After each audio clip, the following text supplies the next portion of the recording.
Mi nombre es Mayela Morales, soy abogado y voy a ser su facilitador de la materia electiva 3, Derecho Inquilinario. Vamos a ver en este primer encuentro síncrono la primera parte de la unidad uno, que serían las generalidades sobre el arrendamiento. Lo primero que debemos tener en cuenta es la definición del arrendamiento. Debemos definir el arrendamiento y como la mayoría de las instituciones en nuestra legislación venezolana, el arrendamiento es una figura que proviene de Roma. En Roma se le denominaba el arrendamiento locatio conductio, ¿ok? Existían tres tipos de arrendamiento en Roma. Básicamente el arrendamiento en Roma tenía la misma función que como lo conocemos hoy en día, es decir, una persona propietaria de un inmueble o que arrendaba su fuerza de trabajo, lo hacía con otra persona, es decir, contrataba con otra persona quien iba a utilizar esos servicios o quien iba a utilizar esos inmuebles o incluso se podía contratar para la ejecución de una obra. Entonces así tenemos la locatio conductio rerum, que es precisamente el alquiler de cosas. La locatio conducto operi facendi, era el alquiler de una fuerza de trabajo, pero para realizar una obra en específico, que sería lo que ahora nosotros llamaríamos el contrato de obras. Y la locatio conductio operario, que básicamente era simplemente cuando una persona prestaba un servicio y obtenía una remuneración por ese servicio, que es ahora el precursor de nuestro moderno contrato de trabajo. En Venezuela, el arrendamiento tiene varias fuentes, pero la primera de ellas, por supuesto, que es el Código Civil. Entonces, en el artículo 1579 está la definición de contrato de arrendamiento. Vamos a buscar el 1579. Dice, el arrendamiento es un contrato por el cual una de las partes contratantes se obliga a hacer gozar a la otra de una cosa mueble o inmueble por cierto tiempo y mediante un precio determinado que ésta se obliga a pagar a aquella. Entonces, básicamente, ¿qué tenemos en la definición del Código Civil? Primero, el arrendamiento es un contrato. En el 1133 del Código Civil encontramos la definición de contrato y eso es parte de su naturaleza jurídica. El contrato es una convención entre dos o más personas para constituir, reglar, transmitir, modificar o extinguir entre ellas un vínculo jurídico. Entonces, efectivamente, la primera característica especial en cuanto a la naturaleza del contrato de arrendamiento es precisamente esa, es una convención entre dos o más personas. ¿Cómo se llaman las partes en el contrato de arrendamiento? Dice aquí, una de las partes contratantes se obliga a hacer gozar a la otra de una cosa mueble o inmueble. Entonces, la primera de las partes que encontramos en el arrendamiento es precisamente el arrendador, que es el propietario de esa cosa mueble o inmueble que se está otorgando en arrendamiento y que es el objeto del arrendamiento. Y la segunda parte entonces sería el arrendatario, que es quien usa y goza de ese bien mueble o inmueble mediante un precio determinado. ¿Y cómo llamamos a ese precio determinado? Canon de arrendamiento.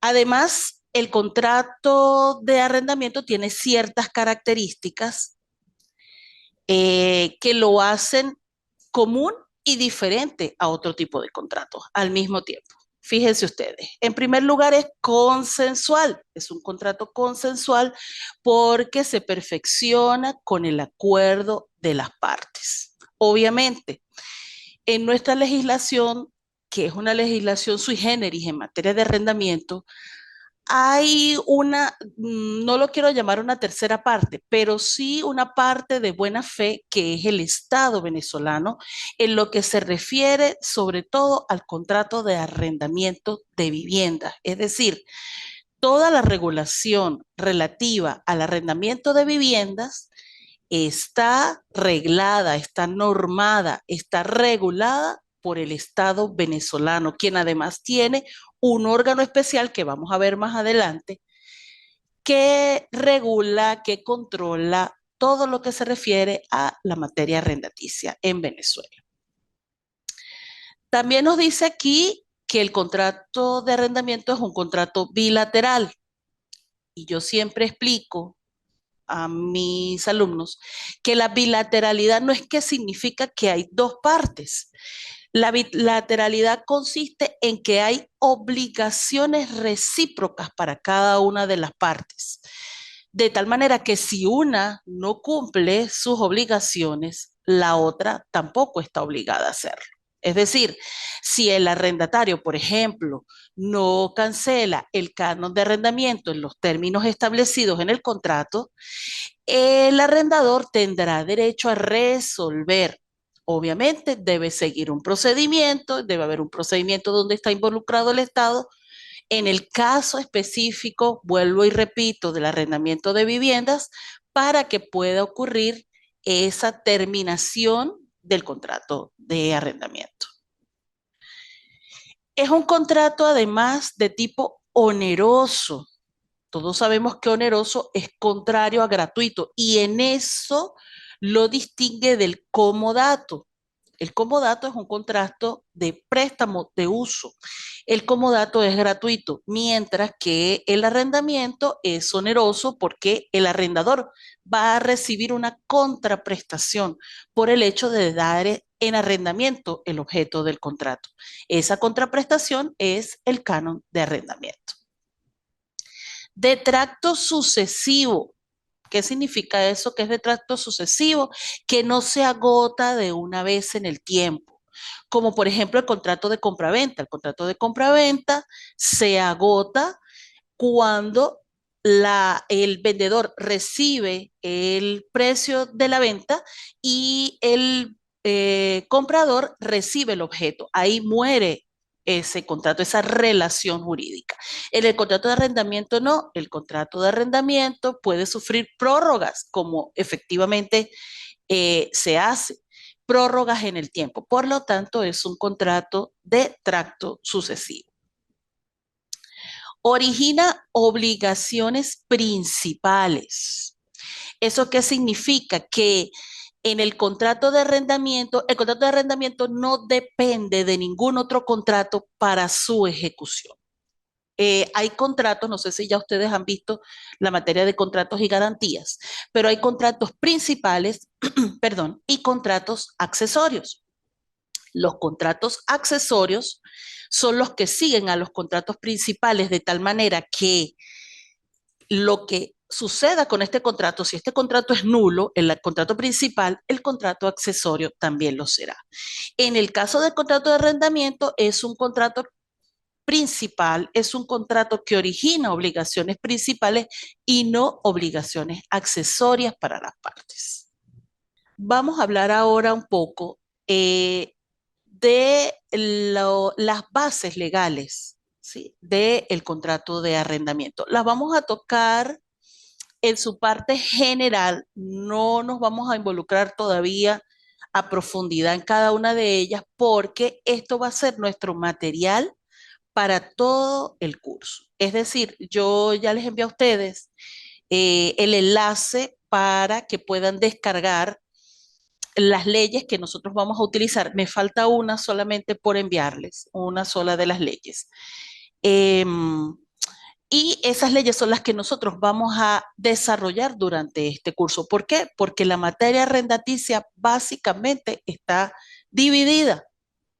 Hay una parte de la legislación sobre arrendamiento que se refiere única y exclusivamente a los inmuebles para vivienda Y hay una parte de la legislación que se refiere únicamente al arrendamiento de locales comerciales.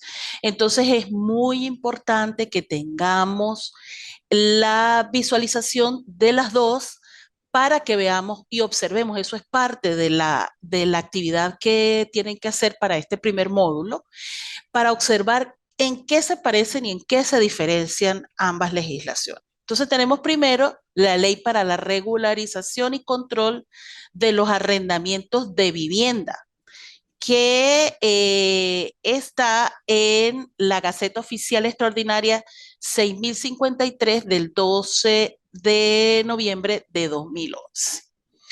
Esta es una ley que vino a sustituir a la ley de arrendamientos inquilinarios. En esa ley sí estaban condensados tanto los arrendamientos de vivienda como los arrendamientos de locales comerciales. ¿Qué sucede? Que en un momento hubo una decisión por parte del Estado de separar, sobre todo para controlar, digamos así, o para regularizar o para arreglar de cierta manera, para involucrarse en lo que se refiere al arrendamiento de viviendas bajo ciertos parámetros, pues en la exposición de motivos nos habla de que ha habido situaciones de abuso por parte de los arrendadores en cuanto al canon de arrendamiento, en cuanto al desalojo de los inquilinos, etcétera, etcétera, y el gobierno pues quiso de alguna manera normar o reglar ese tipo de arrendamientos. Fíjense que tanto es así que la misma norma le da un carácter estratégico y de orden público a la ley. Fíjense que cuando la ley, cuando el Estado nos habla de carácter estratégico, significa que es de carácter prioritario y básico para todo lo que se refiere al Estado venezolano. Dentro de muchas situaciones en el sistema financiero venezolano, el arrendamiento de viviendas es de carácter estratégico. Vamos a leer el artículo 2 de la Ley para la Regularización y Control de los Arrendamientos de Vivienda. Dice aquí, la presente ley es de carácter estratégico en el marco de la garantía integral y efectiva del derecho a la vivienda adecuada y a un hábitat digno, y se declara de interés público general, social y colectivo toda materia relacionada con los arrendamientos de inmuebles destinados a vivienda, pensión, habitación o residencia. A tal efecto, el Ejecutivo Nacional tomará en esta materia las medidas que permitan desarrollar las bases y mecanismos que garanticen a todas las familias, ciudadanos y ciudadanas, el goce del derecho humano a una vivienda y hábitat en condiciones dignas, que humanice las relaciones familiares, vecinales, comunitarias y sociales de acuerdo a la Constitución de la República y la ley. Fíjense que más claro no puede ser el artículo. Es decir, todo lo que se refiere a materia de arrendamientos de vivienda, pensiones, habitaciones, es decir, todo ese tipo de inmuebles es materia de orden público. Y ya sabemos nosotros, estudiantes de derecho, que todo lo que es de orden público no puede ser relajado por el acuerdo de las partes. Por eso hay algunos autores que están hablando que hay un choque entre el carácter consensual que establece el Código Civil y este carácter de orden público de la ley para la regularización y control de los arrendamientos de vivienda, porque no le da plena libertad. Sin embargo, lo que hay es que complementar una y otra. Es el sistema de arrendamiento en general lo que es de orden público, y eso hay que tenerlo muy en cuenta. Fíjense, es el sistema general que abarca el arrendamiento, más no lo que se refiere al contrato de arrendamiento en sí en algunos aspectos. ¿Cuáles son los principios aplicables en materia de arrendamiento que están previstos en esta ley de regularización? Vamos a leer el artículo 3. Dice, Las relaciones sociales, las normas, las políticas públicas y los contratos en materia de arrendamiento de vivienda se rigen conforme a los principios de justicia social, igualdad, equidad, solidaridad, corresponsabilidad, diversidad cultural, progresividad, transparencia, responsabilidad social, sostenibilidad, participación, cogestión y control social, defensa y protección ambiental, protección de la salud, garantía de los derechos del hogar, la familia, la maternidad, la paternidad de los niños, niñas, adolescentes y de toda persona en situación de vulnerabilidad, a los fines de asegurar el desarrollo humano integral, la consolidación y protección de la familia, así como el bienestar comunitario y social en la búsqueda del buen vivir.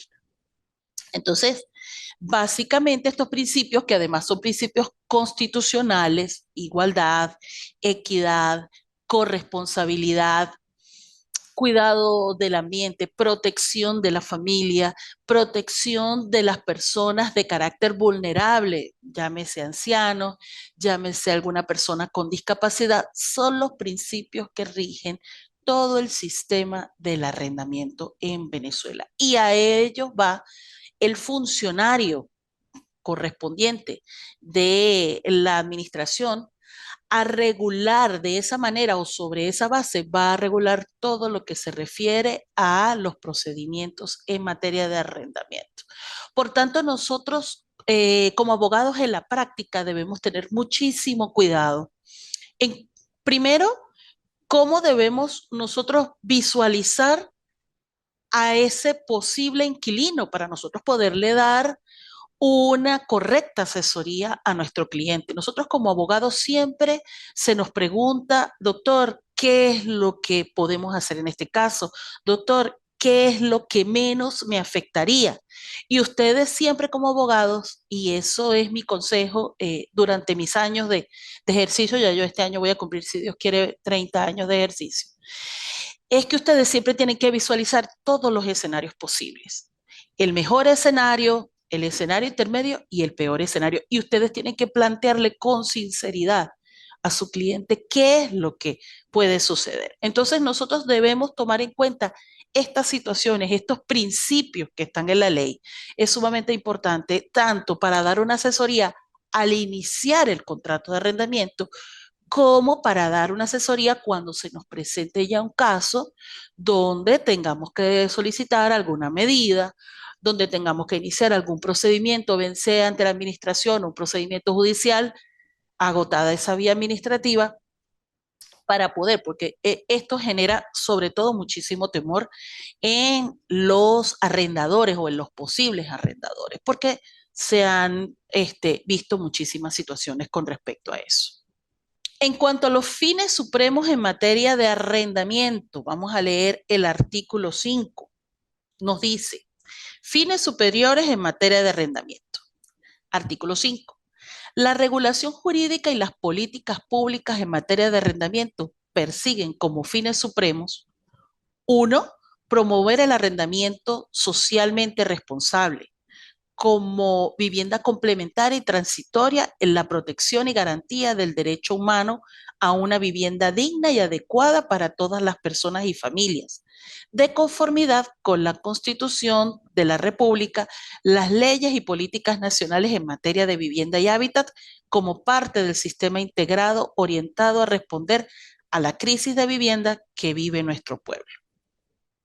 Dos, garantizar que las familias y las personas no pasen más de 10 años en condición de arrendatarios o arrendatarias, promoviendo la disminución progresiva de este plazo a través del acceso de los arrendatarios y arrendatarias a la propiedad de las viviendas conforme a lo establecido en el artículo 82 de la Constitución de la República y demás leyes que rigen la materia, así como en el marco de la Gran Misión Vivienda Venezuela, dando prioridad a aquellas familias que se encuentran en riesgo vital y las que tengan mayor número de años viviendo en condición de arrendatarios o arrendatarias por no tener vivienda propia. Ese derecho preferencial que tiene el arrendatario en respecto a ese inmueble es parte de este fin superior. Tres, generar un marco jurídico y políticas públicas para el establecimiento de relaciones arrendaticias justas que procure el bienestar social y seguridad jurídica de las partes en la relación arrendaticia, estableciendo y garantizando deberes y derechos de arrendadores, arrendatarios y arrendatarias como sujetos beneficiarios y corresponsables del sistema público para la regulación y control de los arrendamientos de vivienda. Y a eso llamamos la progresividad. Las leyes deben ser progresivas, ir adaptándose a las realidades, ir adaptándose a las figuras que se ven en la actualidad. Por lo tanto, esto es parte de este fin. 4, brindar protección especial por parte del Estado con la corresponsabilidad de la sociedad a las familias y personas que viven en condición de arrendatarios o arrendatarias, siendo considerado un sector vulnerable en tanto no tenga acceso a la propiedad de la vivienda, especialmente cuando se manifiesta la condición de débil económico y por ende jurídico, susceptible de soportar relaciones de explotación, discriminación o sometimiento para acceder a una vivienda transitoria, promoviendo igualmente la protección de los pequeños arrendadores que respondan a la condición de débiles económicos y jurídicos. 5, promover una política de seguridad social del arrendatario o arrendataria, complementario a la política habitacional que hace parte de la seguridad social de los trabajadores y trabajadoras, estableciendo a su vez políticas de protección a los pequeños arrendadores responsables que puedan verse afectados o afectadas en una relación arrendaticia por incumplimiento o incapacidad económica del arrendatario o arrendataria de acuerdo a la Constitución de la República y la ley. 6, que prive la justicia sobre las formalidades jurídicas. Y eso es parte de la nueva constitución o la constitución que tenemos vigente, la privación de la realidad sobre las formas.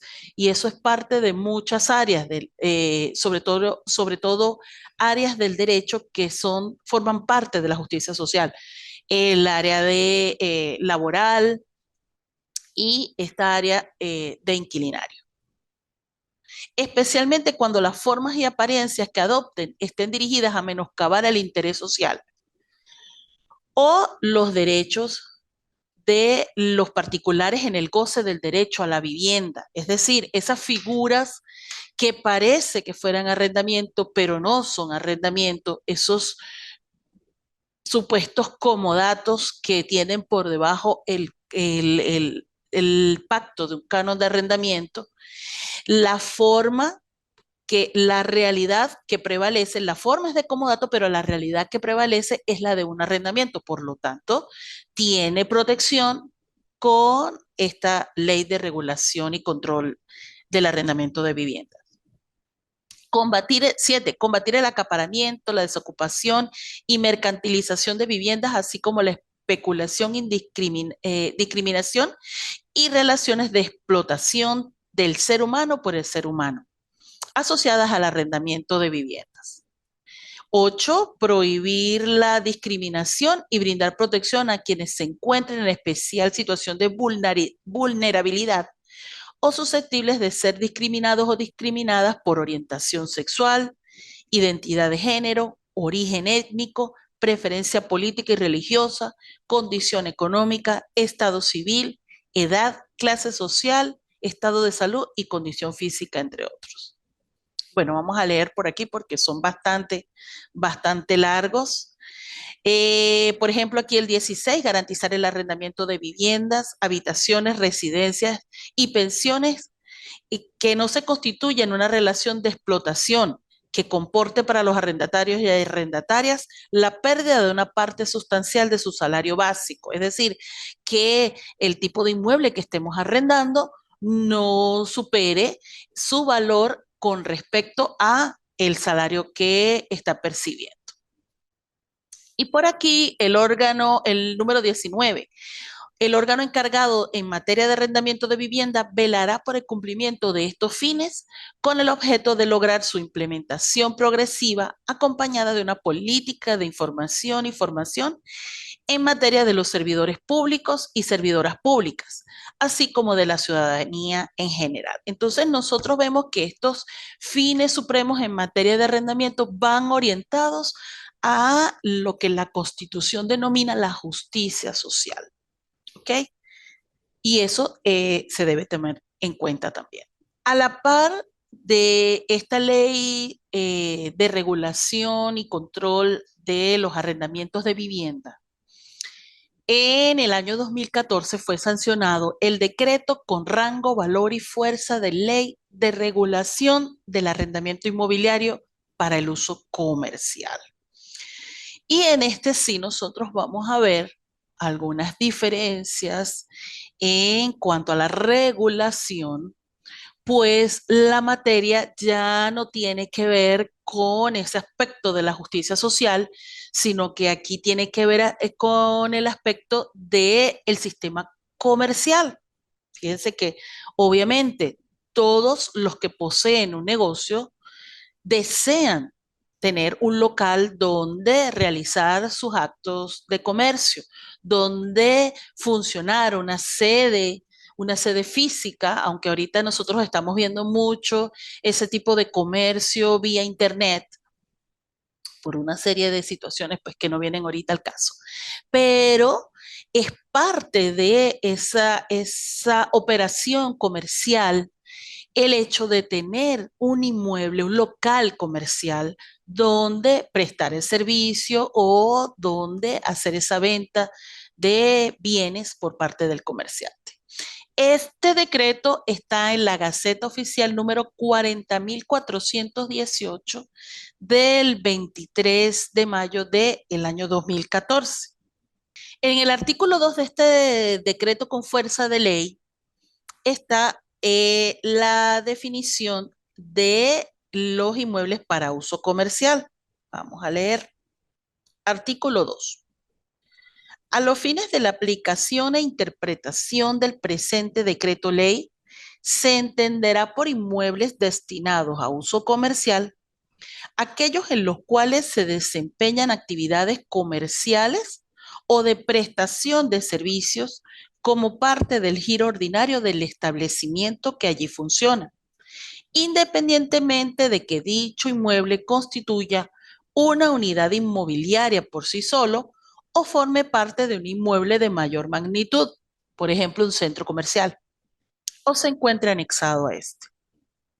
Se presumirá, salvo prueba en contrario, que constituyen inmuebles destinados al uso comercial los locales ubicados en centros comerciales, en edificaciones de viviendas u oficinas, o en edificaciones con fines turísticos de uso médico, asistencial, distintos a consultorios, laboratorios o quirófanos, o educacional, así como los que formaren parte sin ser solo depósitos de un galpón o estacionamiento.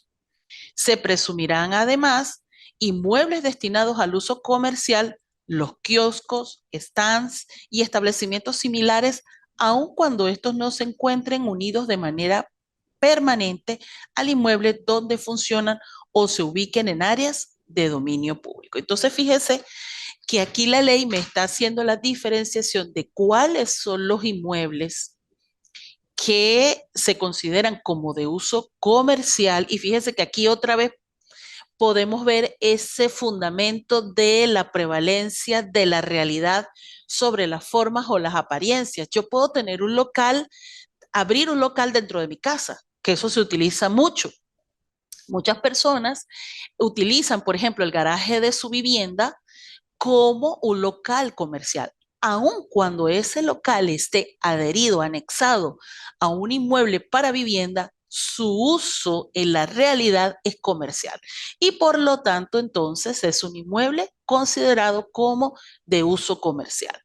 La sede del IESIP, que es un establecimiento de tipo educativo, no entraría en este caso porque es una exclusión de los inmuebles de uso comercial.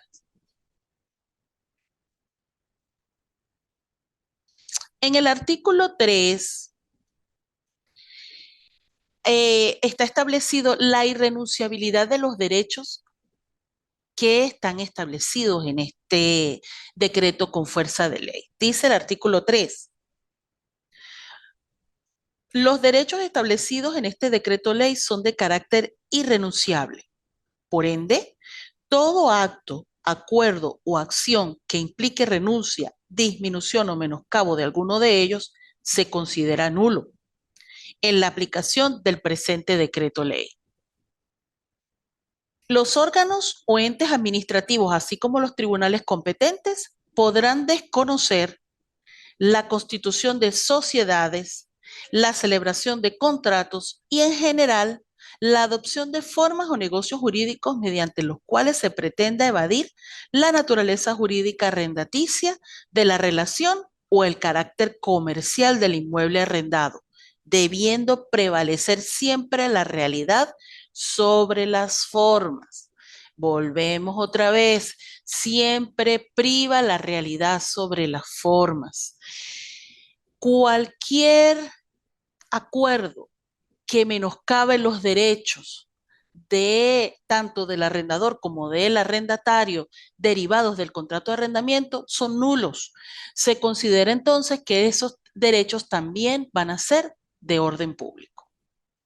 Finalmente, nosotros vamos a ver algo sobre el decreto con rango, valor y fuerza de ley contra el desalojo y la desocupación arbitraria de viviendas. Ese decreto con rango, valor y fuerza de ley está determinado en la Gaceta Oficial, está contenido en la Gaceta Oficial 39.668 del 6 de mayo del año 2011. Y este fue un decreto que tuvo mucho rechazo por parte de los arrendadores, sobre todo, obviamente, que eran los que se sentían vulnerados con él. Pues este decreto establece la nueva forma de ejercer recursos contra el arrendatario, por ejemplo, un desalojo, y establece que primero debe agotarse la vía administrativa para proceder a un desalojo, y además usted como arrendador debe demostrar el por qué va a poner fin a ese contrato, del por qué está solicitando el desalojo. Es decir, la carga de la prueba, hay una inversión de la carga de la prueba en la persona del arrendador. Por lo tanto, eso generó muchísimo rechazo en la colectividad, pues porque se pensaba que eso iba a traer, como en algunos casos, yo siempre digo que las leyes no son justas o injustas, o son malas o buenas, no podemos calificarla de esa manera. Es quienes ejecutan la ley o quienes ejercen la ley o quienes interpretan la ley que en un momento no operan o no actúan con justicia. Entonces, cierto es que ha habido muchos casos donde hemos conocido situaciones de personas que, aprovechándose de estas herramientas que el Estado pone en manos de los ciudadanos, han cometido muchísimos abusos, pero también cierto es que ha habido muchos abusos por parte de propietarios, sobre todo en lo que se refiere al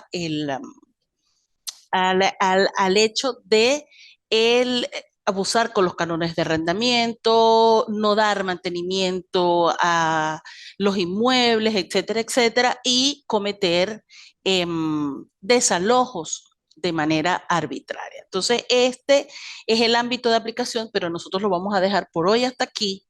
Nosotros vamos a tener otro encuentro síncrono pronto y vamos a hablar un poquito con más detenimiento sobre este decreto con fuerza de ley contra el desalojo y la desocupación arbitraria de viviendas. Por mi parte, muchísimas gracias. Me siento muy honrada, me siento muy complacida de ser su facilitador, y recuerden que pueden hacer cualquier duda, cualquier comentario por la mensajería en la página. Yo voy a estar siempre pendiente. Ya les envié les repito que les envié el link para descargar la ley del arrendamiento de viviendas y el decreto con fuerza de ley sobre el arrendamiento de locales comerciales. Estoy pendiente por enviarles este decreto contra el desalojo y la desocupación arbitraria. Muchísimas gracias.